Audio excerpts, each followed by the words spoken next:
Ele e Gaara são ambos Jinchurik. Naruto sabe como o Gaara se sente melhor que qualquer um da Aldeia da Areia. Não importa se o Gaara é da areia ou da folha ou de qualquer outro lugar. Ele é um amigo. O começo de Naruto Shippuden é insano de bom. Sim, eu sei que as pessoas têm muitas críticas em relação a Naruto Shippuden e que muitos preferem o clássico exatamente por conta disso. Mas não dá pra negar que o começo de Naruto Shippuden é muito bom. É muito tocante e envolvente. E na minha opinião, até melhor que o primeiro arco de Naruto clássico. O começo de Naruto Shippuden já é cheio de nostalgia, com o Naruto chegando à Vila da Folha depois de quase 3 anos longe porque estava treinando com o Jiraiya. E nos sentimos exatamente como o Naruto. Queremos ver como a vila está, como os personagens que conhecemos estão. Então Naruto se reencontra com Kakashi, Iruka Sensei, Sakura e Tsunade. E é gasto até um tempo longo nisso, o que poderia deixar essa parte meio arrastada. Mas não é o que acontece porque a outra história contada simultaneamente é a do Gaara como Kazekage. E essa parte do Gaara já começa cheia de ação e de elementos interessantes que ficamos esperando o Naruto clássico inteiro pra ver e só agora no Shippuden estamos vendo. No caso, a Akatsuki, que apareceu e foi citada de maneira breve, vamos dizer, no Naruto clássico. Agora ela aparece mais, já que basicamente no clássico só apareceram Kizami e Itachi dos membros todos. Então de um lado temos Naruto se reconectando com a Vila da Folha e as pessoas que estão lá, e do outro o Gaara como Kazekage lutando pela sua vida. É um equilíbrio muito bom que em dado momento nos gera uma tensão com o conflito e depois tira um pouco de tensão e depois coloca de novo e assim vai indo. E falando um pouco mais sobre o Gaara, nesses primeiros episódios ele é o grande destaque de Naruto Shippuden, o que foi uma ótima escolha, já que o personagem passou por uma mudança emocionante e que fomos acompanhando no decorrer do Naruto clássico. Ou seja, nós queremos ver mais disso. Gaara, que era cheio de ódio,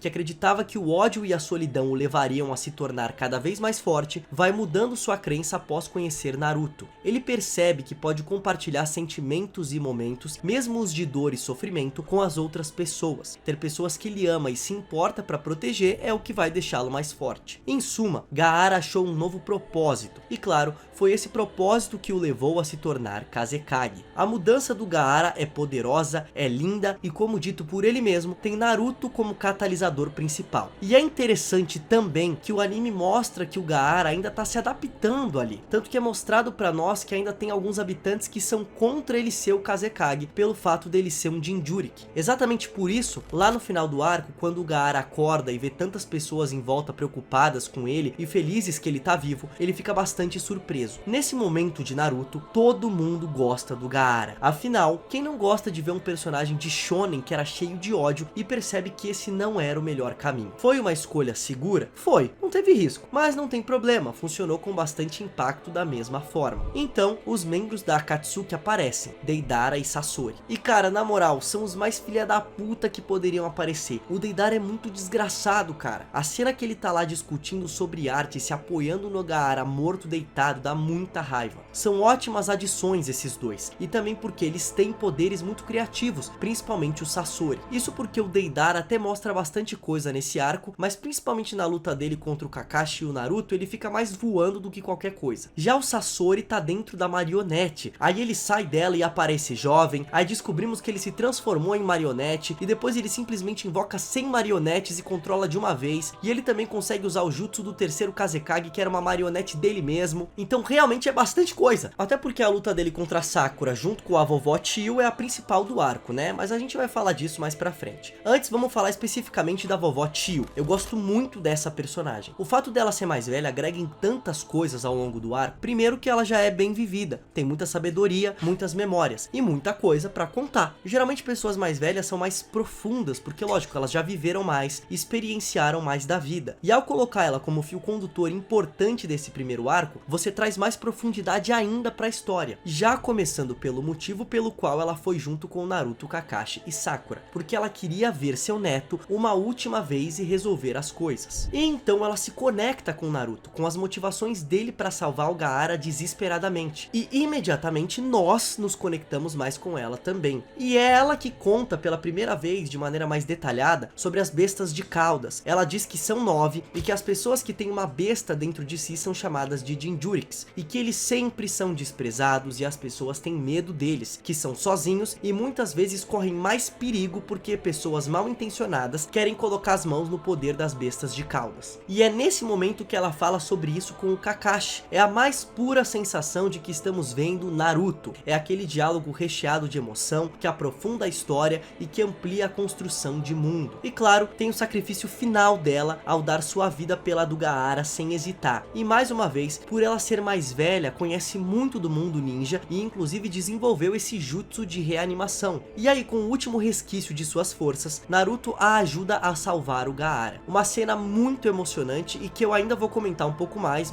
pra frente nesse vídeo. Enfim, Vovó Tio, ótima personagem que nos proporciona momentos únicos dentro desse arco. E alguns desses momentos, junto com a Sakura, são na luta contra o Sasori. E meu Deus, finalmente a Sakura teve mais algum tipo de desenvolvimento. O último tinha sido lá atrás, na luta dela contra a Ino durante o exame Chunin. Depois ela foi esquecida e só ficava ainda atrás do Sasuke. Eu sei que tem muita gente que acha que ela é um dos piores personagens de Naruto Shippuden, mas sinceramente eu não acho isso. Durante a luta com o Sasori, Sakura mostra o quanto amadureceu e o quanto aprendeu ao longo desses anos que passaram e que treinou com a Tsunade. Ela tá mais confiante, não precisa ficar dependendo totalmente dos outros. Logo quando eles chegam na Vila da Areia, por exemplo, o Naruto já fica impressionado com a Sakura tomando o espaço e já dando ordens e organizando tudo para poder fazer o tratamento do Kankuro. E a maturidade de entender como trabalhar em equipe também, como quando ela deixou a Vovó Tio a controlar com suas linhas de chakra. Tudo isso, claro, nossa, não faz ela ser a melhor personagem do mundo, como se conseguisse compensar todo aquele tempo de tela dela que não desenvolveu muito, mas com certeza dá um respiro, equilibra e faz a gente se sentir mais feliz em ver ela nos momentos em que ela aparece. E bom, como eu falei, a grande luta foi a do Sasori contra Sakura e Vovó Tio, porque as outras foram mais obstáculos e bengalas narrativas que qualquer coisa. Itachi e Kisame aparecem pra atrasar eles, sendo que depois descobrimos que nem eram eles mesmos, eram eles nos corpos de outras pessoas usando 30% do seu chakra, e a luta da equipe do Gai contra os próprios clones não tem nem o que falar. Só foi colocado ali pra que eles não conseguissem voltar e ajudar a equipe do Kakashi. Foi uma enrolação só, e no final da luta meio que eles não estavam super diferentes, não teve uma estratégia super gigantesca pra ganhar. O Rock Lee só falou, a gente tem que ficar mais forte, e pronto, acabou. Do nada, eles ficaram mais fortes. Pra ser sincero, eu não entendo muito bem porque a equipe Gai foi colocada nesse arco. Era melhor só deixar a equipe Kakashi e fazer algumas alterações. A primeira era ou fazer o Kisame lutar ao lado de Itachi, ou fazer ele nem aparecer. E depois a questão dos selos pra entrar no esconderijo, era só criar outro jeito de fazer isso ou colocar menos selos, e aí a equipe Kakashi sozinha resolvia isso. Se você tirar essas coisas, a presença da equipe Gai ali não faz diferença alguma. Eles não agregaram de maneira emocional nas relações com os outros personagens, nem nada do tipo. Enfim, talvez tenha sido um jeito deles aparecerem logo e mostrar como eles estavam agora no Shippuden, eu não sei. E agora vamos falar do Naruto em si. Nesse arco, diferente da Sakura, o Naruto brilha fazendo uma das coisas que faz de melhor. Quer se conectar com as outras pessoas e ter empatia, o famoso discurso no jutsu. Ao longo do arco ele demonstra pressa em achar o Gaara, demonstra impaciência para salvar ele. E isso foi escalando e escalando de maneira bem gradual, principalmente porque em vários momentos Kakashi manda ele ter calma, mas ele não consegue se controlar. Inclusive em um desses momentos ele não consegue se segurar, deixa a raiva tomar conta e libera o chakra das 9 caudas e o Kakashi tem que salvá-lo. E ele sempre bate na tecla de que ele, por ser um Jinchuriki assim como o Gaara, sofreu bastante, mas que em dado momento ele, Naruto, encontrou companheiros de verdade e um propósito, coisa que o Gaara demorou muito mais tempo para encontrar. E então chegamos no episódio 30, que tem a cena emocionante e poderosa do Naruto chorando e desabafando. Primeiro sobre o fato de sempre ser o Gaara que sofre, ainda por causa da escolha de outras pessoas que meteram uma besta de cauda nele, e depois um desabafo de Naruto com si mesmo, onde num momento bem raro, vemos aquela confiança toda do Naruto cair por terra, e que ele mostra sua vulnerabilidade como personagem. E é muito dolorido, porque real, imagina a dor de treinar 3 anos com um dos grandes ninjas existentes inclusive, e não conseguir salvar o amigo, ainda o amigo que você entende melhor que ninguém, porque ele é um Jinchuriki também. Isso é construído desde o Kakashi conversando com a Tio, sobre como o Naruto no fundo ficou muito feliz do Gaara virar Kazekage, que isso é na verdade uma motivação pra ele não ficar pra trás. Inclusive só um comentário, que essa parte aí dublada tá muito boa, muito emocionante, a interpretação tá perfeita, vale a pena ver.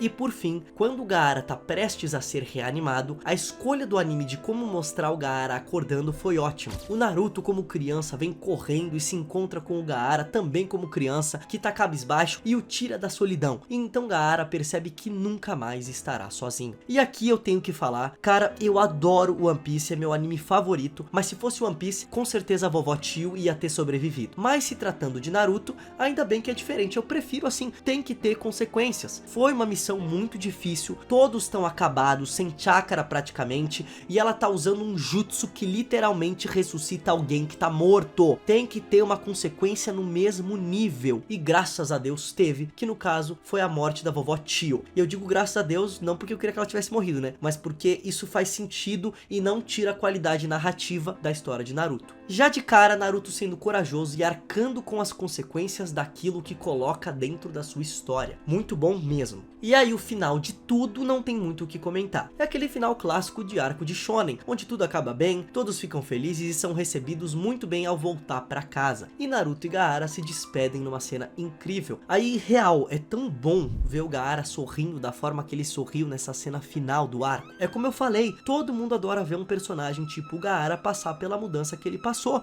eu principalmente. O primeiro arco de Naruto Shippuden cumpre bem o seu papel de suprir as expectativas de quem veio do clássico e deixa um gosto de quero mais. E sinceramente, por mais poderoso que seja o começo do clássico, com a história do Zabuza e do Haku, eu acho que Naruto Shippuden consegue ser mais maduro e se aprofundar mais ainda com personagens como a vovó Tio. Mas e você? O que você acha desse primeiro arco de Naruto Shippuden? Superou o clássico? Se você gostou desse vídeo, não esquece de deixar um like. Valeu e até!